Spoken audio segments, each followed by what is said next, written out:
Assalamualaikum warahmatullahi wabarakatuh. Selamat pagi, siang, dan malam bagi Bapak Ibu guru di seluruh Indonesia. Pada kesempatan kali ini, saya akan berbagi dan berdiskusi dengan Bapak Ibu tentang konsep classroom sebelum kita menerapkan platform atau aplikasi ini dalam pembelajaran jarak jauh secara daring atau dalam jaringan. Langsung saja, di dalam classroom, kalau kita melihat dari segi mata pelajaran, di classroom kita bisa membuat berbagai kelas. Kelas dalam artian di sini adalah kelas mapel. Contoh misalkan Bapak Ibu guru sebagai pengajar, kemudian membuat kelas baru. Kelas baru tersebut contoh biologi 10 ATPH. Saya memberikan contoh untuk jenjang SMK. Kemudian Bapak Ibu guru juga mengampu pembelajaran pada materi pelajaran kewirausahaan kelas 11 PKM. Maka perlu dibuat kelasnya. Kemudian juga mengajar tentang pneumatik kelas 12 mekatronik. Misalkan begitu. Jadi perlu juga dibuat kelasnya. Jadi kelas yang ada di classroom itu adalah mata pelajaran untuk kelas tertentu. Jadi kalau pemahaman kita, kelas itu adalah kelas 10, 11, dan 12 begitu. Jadi kalau kita membuat classroom berdasarkan kelas atau tingkat, nampaknya akan terlalu banyak mata pelajaran begitu. Jadi kelas di sini adalah mata pelajaran di setiap tingkat. Lebih spesifik begitu. Nah, kemudian di dalam setiap mata pelajaran itu ada tugas kelas. Ya, setelah kita membuat kelas dalam hal ini mata pelajaran, contohnya di sini biologi 10 ATPH. Di dalam kelas tersebut, kelas biologi tersebut, tugas Bapak Ibu guru selanjutnya adalah membuat berbagai macam tugas kelas. Ya, tentunya di menu tugas kelas atau classwork. Ya. Di dalamnya ada materi. Ya, Bapak Ibu guru kita bisa membuat materi pembelajarannya. Tentunya untuk materi tidak ada nilainya. Kemudian kita juga bisa membuat tugas. Di sini ada 3 klasifikasi tugas. Yang pertama, tugas secara umum. Artinya tugas ini jawabannya atau hasil yang diminta kepada siswa itu lebih kompleks. Bisa berupa portofolio, bisa berupa lampiran berupa dokumen, PowerPoint, video, atau yang lainnya begitu. Jadi lebih kompleks tugasnya, lebih umum begitu. Kemudian ada lagi tugas kuis. Nah, tugas kuis ini secara otomatis nanti akan dibuatkan kuisnya dengan aplikasi formulir Google Form begitu. Nah, biasanya ini untuk tugas-tugas kuis multiple choice, pilihan ganda begitu.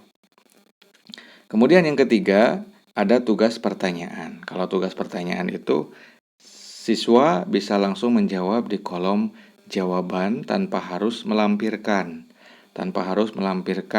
dokumen, tanpa harus melampirkan video. Jadi langsung bisa dijawab pada kolom jawaban di bawah. Nah, kenapa saya jelaskan demikian terlebih dahulu? Supaya Bapak Ibu guru tidak bingung nanti ketika membuat tugas kelas. Jadi tugas kelas yang ada di classroom itu bangunannya itu ada materi, tugas secara umum, kemudian tugas kuis, kemudian tugas pertanyaan. Tentunya ini dipilih sesuai dengan kecocokan atau kesesuaian pembelajaran yang Bapak Ibu ampu. Jadi tidak harus semuanya, silakan dipilih dan disesuaikan saja. Saya kira bisa dipahami untuk konsep yang pertama tentang classroom dilihat dari kelas atau mata pelajarannya dan konten yang ada dalam kelas tersebut atau mata pelajaran tersebut. Jika ada pertanyaan atau ada yang kurang jelas, silakan bisa ditanyakan di kolom komentar. Kita sharing, kita belajar bersama-sama. Kemudian yang kedua, ya, konsep lainnya adalah kalau kita melihat anggota kelasnya. Nah, saya kira bisa dipahami. Classroom, kalau kita melihat pengajar dan siswa, di dalam classroom itu tidak hanya bisa diampu oleh satu pengajar. Ya, 2 pengajar bisa, 3 pengajar bisa, maksimal 20 pengajar dalam satu kelas mata pelajaran. Biologi, misalkan ada gurunya itu 3 orang, dan ketiga orang guru tersebut bisa ikut di kelas daring, ya, bersama-sama, begitu, ya. Sampai maksimal 20 pengajar atau 20 guru. Kemudian untuk siswa, ya, untuk siswa itu sejumlah siswa. Maksimal kalau tidak salah satu kelas itu bisa mencapai 1000 siswa.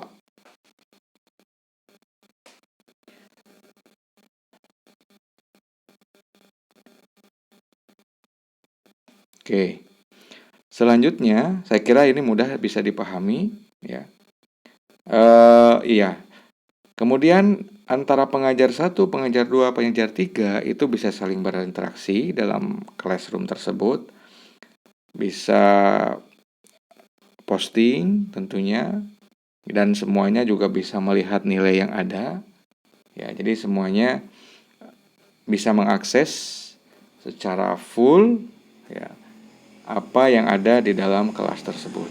Nah, untuk siswa sendiri juga sama, ya, sama dalam artian di sini semua siswa juga bisa melihat, ya, postingan Bapak Ibu guru, kemudian juga bisa berkomunikasi 2 arah begitu, bisa berkomentar, ya. Kemudian antara siswa yang satu dengan yang lainnya juga bisa saling mengomentari di beberapa postingan atau tugas tertentu.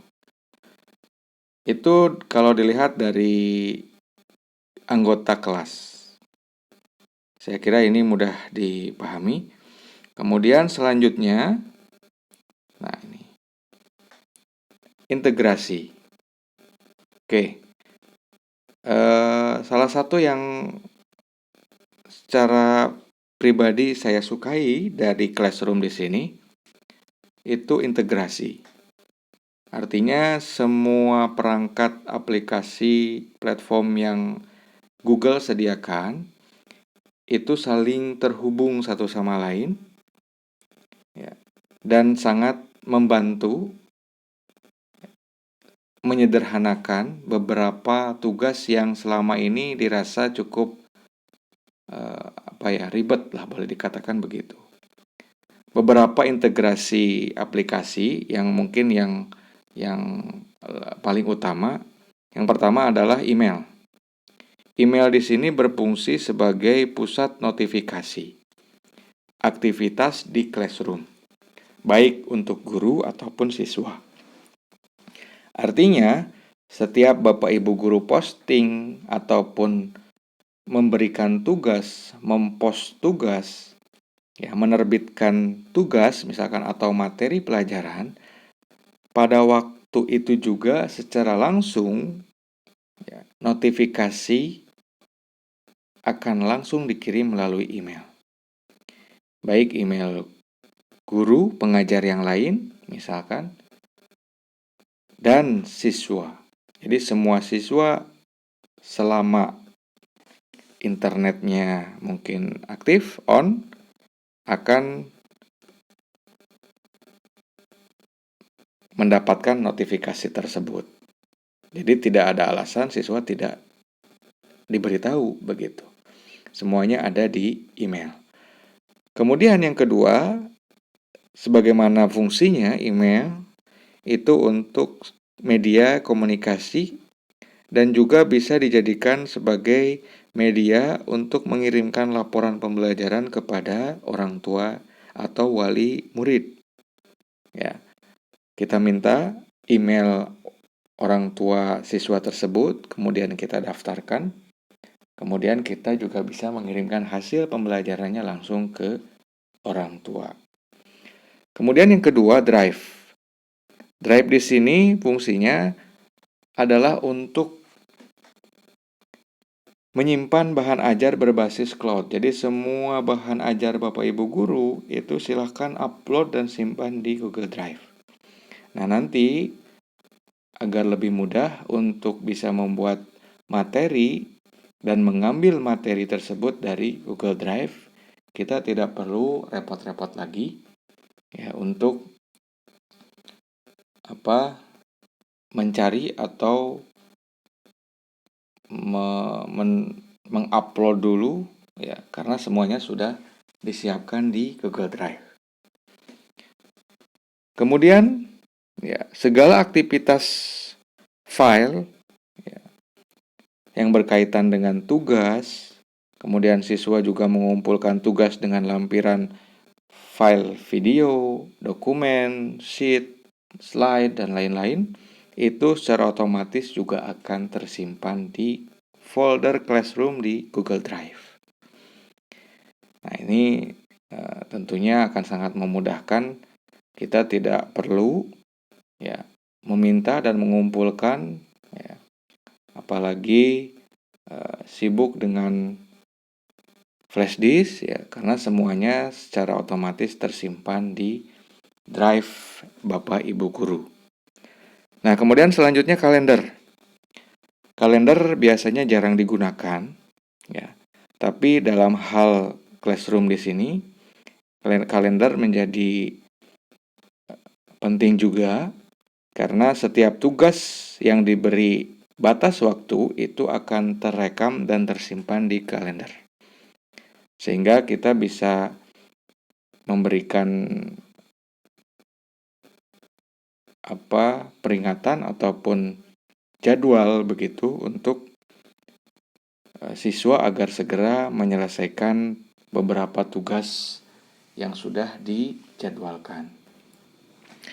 Kalau 1-2 tugas mungkin nampaknya kalender ini agak kurang berguna begitu. Tapi kalau misalkan banyak sekali tugas, karena banyak pelajaran, nah ini akan sangat berguna untuk melihat tugas mana saja yang harus diprioritaskan. Kemudian kalender di sini juga berfungsi untuk membuat jadwal dan manajemen waktu Bapak Ibu guru. Ya.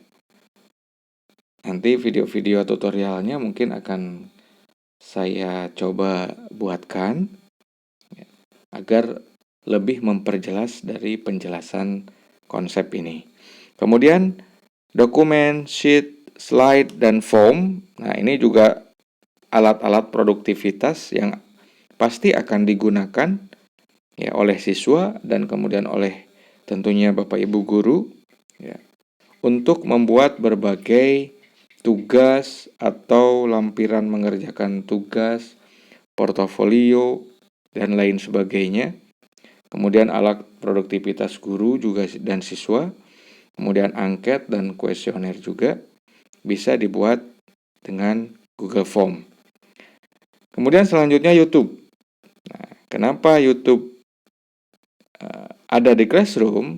Karena memang faktanya di lapangan anak-anak lebih mudah untuk mencari bahan-bahan belajar mereka itu dari YouTube. Dan mereka lebih cepat menangkap dari video-video yang berada di YouTube. Maka di sini akan sangat mudah sekali tanpa harus kita keluar dari Classroom kemudian membuka YouTube dulu dan mencari video-video referensi. Nah, di Classroom itu sudah langsung terintegrasi dan kita bisa langsung mencari video apa yang kita inginkan sebagai referensi atau bahan atau modul pembelajaran yang akan kita sampaikan kepada siswa. Kita tinggal menentukan atau mencari judul yang pas dengan video yang pas dengan pembelajaran yang Bapak Ibu ampu. Begitu. Lebih bagus lagi kalau video-video yang disampaikan adalah original buatan Bapak Ibu guru dengan channel Bapak Ibu guru sendiri, begitu. Tentunya ini akan sangat bagus sekali, begitu. Untuk konsep sederhana dari hasil pengalaman menggunakan Classroom ini, saya kira beberapa poin ini yang bisa disampaikan. Silakan bagi Bapak Ibu guru yang mungkin sudah lebih lama dan lebih berpengalaman di Classroom, apabila ada penjelasan, kemudian kurang ataupun salah dalam menjelaskan di video ini, silakan bisa berkomentar di kolom komentar. Kalaupun ada permintaan untuk membahas beberapa hal yang mungkin masih belum dipahami, silakan juga untuk berkomentar di kolom komentar. Tentunya mudah-mudahan dengan pembelajaran jarak jauh ini dapat memberikan nilai positif untuk anak-anak kita di tengah isu atau di tengah kondisi seperti saat ini. Ya. Kita patut prihatin dan juga tetap harus waspada dengan kondisi penyebaran virus COVID-19 ini. Maka dari itu, mudah-mudahan video ini dapat bermanfaat bagi Bapak Ibu guru di seluruh Indonesia, tentunya yang menyimak dan menyaksikan video yang saya buat ini. Terima kasih sudah menonton. Jangan lupa, jika ini bermanfaat, silakan dibagikan kepada Bapak Ibu guru yang lain. Subscribe juga untuk mendukung kami, ya, mengembangkan lebih baik lagi channel dan konten yang lebih bermanfaat bagi Bapak Ibu guru. Terima kasih, sekian. Assalamualaikum warahmatullahi wabarakatuh.